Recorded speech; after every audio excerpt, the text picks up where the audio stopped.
Hi everyone, it's Rachel back with another video here on Live Study Hacks. Today we'll be talking about self-control in regards to the famous Marshmallow test.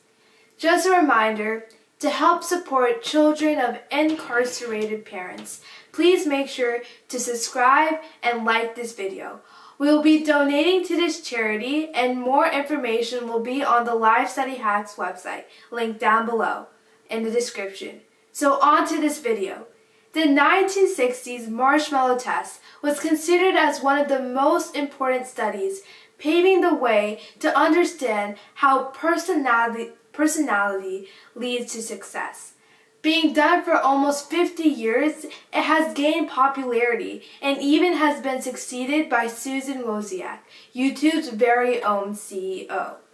Her mother, Esther Wozniak, wrote the book How to Raise Successful People and found out from the researchers that conducted experiment on Susan that Susan was the one who waited the longest out of all the children who participated in the experiment with her.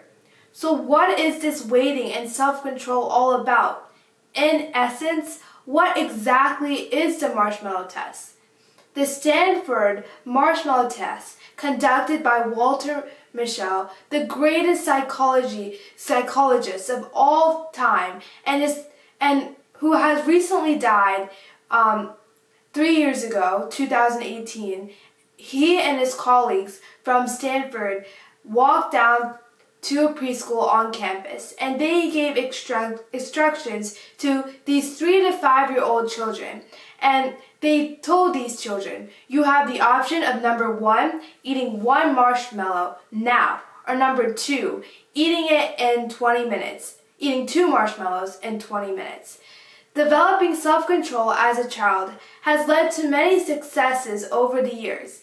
In the 1968 to 1974, 500 students participated and were studied in the Marshmallow test. Walter and his team found that those who waited for the second marshmallow when they were teenagers exhibited more self-control, were less distractible, more intelligent, better able to cope up with stress, planned ahead more, and were able to accomplish more. They also got higher SAT scores, and later on in their life, they had lower levels of substance abuse, less likely to be obese, and worked better with those around them. And all these benefits are what they found through this experiment. And they found through their experiment that ultimately success equals self-control. The results of this experiment were surprising and very much groundbreaking, and it allowed Walter Mischel to discover new ways on which self-control can be taught and developed. The Stanford psychologist found 2 ways of thinking, and you may have heard these thinkings before, and they're called the hot and cool brain thinking. Kids who automatically ate the first marshmallow exhibited more of a hot thinking mindset, which is impulsive and it's part of your limbic system. They use a part of their brain called the ventral stratum, and hot thinking is more about the fear, anger, and hunger. And that system kind of developed from our ancestors, and it helped our ancestors survive many dangers. So even though, like back then, we probably would be eaten by lions, we don't really have to worry about it now. But the limbic system that our ancestors exhibited is still within us. So kids who ate the second marshmallow, on the other hand, had a cool thinking. Cool thinking is complex, reflexive, and slower. They're more rational and use their prefrontal cortex. These kids often distracted themselves and reminded themselves through the marshmallow test of the second marshmallow. And how did they distract themselves, you may ask? They basically sang a song. They said something random. They thought about how fluffy, like a cloud, that the marshmallow looks like, this first marshmallow looks like.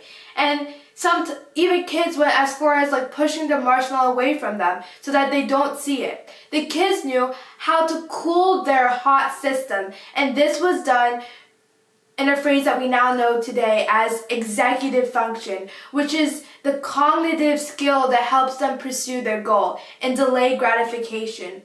Walter Mischel found these things to work on kids who couldn't even last a minute without eating the first marshmallow.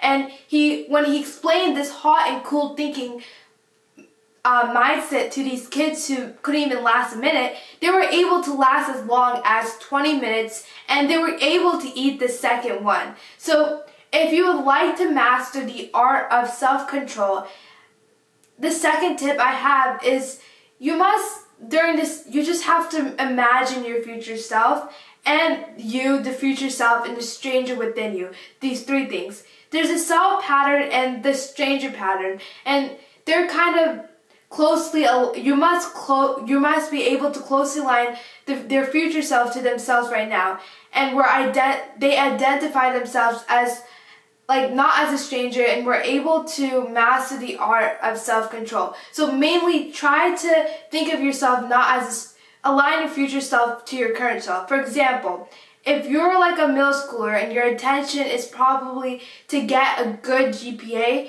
you must set yourself for success in high school. That's your goal. So some of you probably want to go to a highly selective high school. So what do you dream about and what do you think about is most likely your future self. And you dream of becoming, in essence, someone who you are. But you're achieving something bigger that somewhat feels tangible to you. You're making sure that your current future self is most likely and the same or deeply connected to your future self. But there's some people in contrast that they see that this getting themselves into this highly selective high school is unimaginable and unthinkable, and it's like a stranger, and it's something it's someone that they're unidentifiable with. They don't really recognize this person.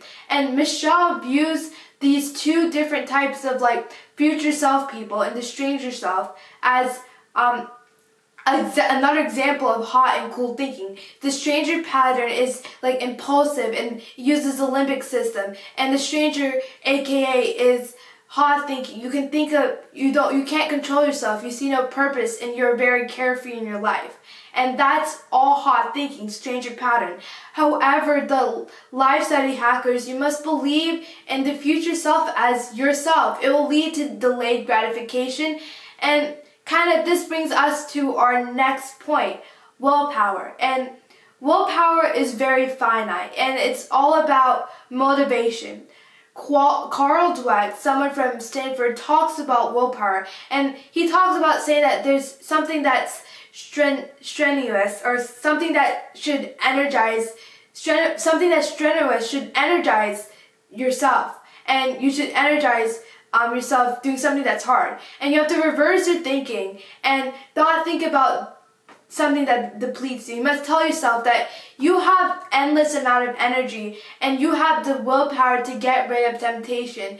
So, and you have to do this. That may be looking at the environment around you and kind of fixing it. Another fact that Michelle mentions is the if-then. And so waking up early for the gym instead of hitting the snooze button. If you go to the gym, then you'll feel healthier and more awake. And having a cookie not in front of you, but replacing them with healthier options. Michelle's if-then thinking is pretty much identifying the hot spots. What is the hot spot in your life? What is cool? If I want to eat chocolate, then I will go eat a fruit. And if my alarm rings, then I'll go to the gym. These types of questions you should ask yourself and recognize these if-then statements so you can, take action and recognize those hot spots in your life. Lastly is choice. When you're making a decision, think about a bee or an outside force observing you while you're making these decisions. Self-control is so important. If you learn to self-control, it will help you so much for the long run. We can learn from this simple marshmallow test to revisit the bad habits and temptations that we all have, to revert them to fit the following tips of the hot versus cool thinking, the future mindset, and not getting distracted, and trying to limit the stranger part of our minds, and the willpower to see real change of self-control in our lives at school or in anywhere we are at our lives. Thanks for watching this video, and I really hope you found this video helpful. Please make sure to like this video and subscribe. I'll see you later. Bye!